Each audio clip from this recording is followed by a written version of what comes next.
আবারও IPL champion কোহলির royal Challengers Bengaluru. জীবন হয়তো একেই বলে যে আরসিবি বছরের পর বছর একটি শিরোপার অপেক্ষায় ছিল, সেই তারাই পেল টানা 2 শিরোপা। এ যেন ক্রিকেটের পিএসজি। শুরুতে বল করে অল্পতে গুটিয়ে দেয় গুজরাটকে। হ্যাজেলউড, রাকিশদের কাছে পাত্তাই পায়নি গিলরা।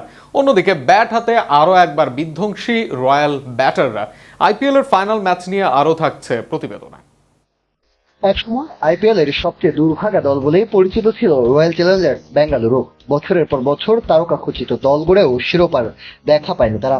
অথচ সময়ের ব্যবধানে সেই আরসিবি এখন আইপিএল এর নতুন শক্তিধর দল। গুজরাট টাইটান্সকে হারিয়ে টানা দ্বিতীয়বারের মতো আইপিএল শিরোপা জিতে ইতিহাস গড়েছে রজত চিদাররা।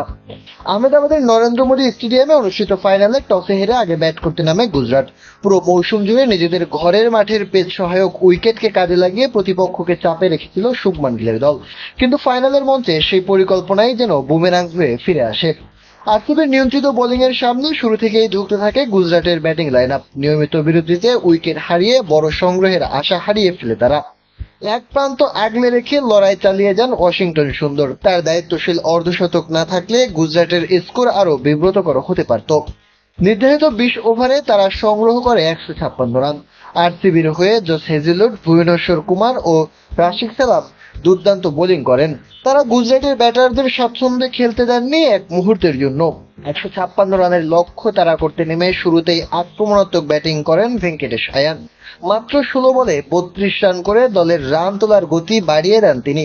যদিও দেবদত্ত পাডিক্কাল দ্রুত বিদায় নেন, তবে তাতে কোনো চাপ তৈরি হয়নি, কারণ এক প্রান্তে দাঁড়িয়ে দায়িত্বশীল ও কার্যকর ইনিংস খেলেন বিরাট কোহলি।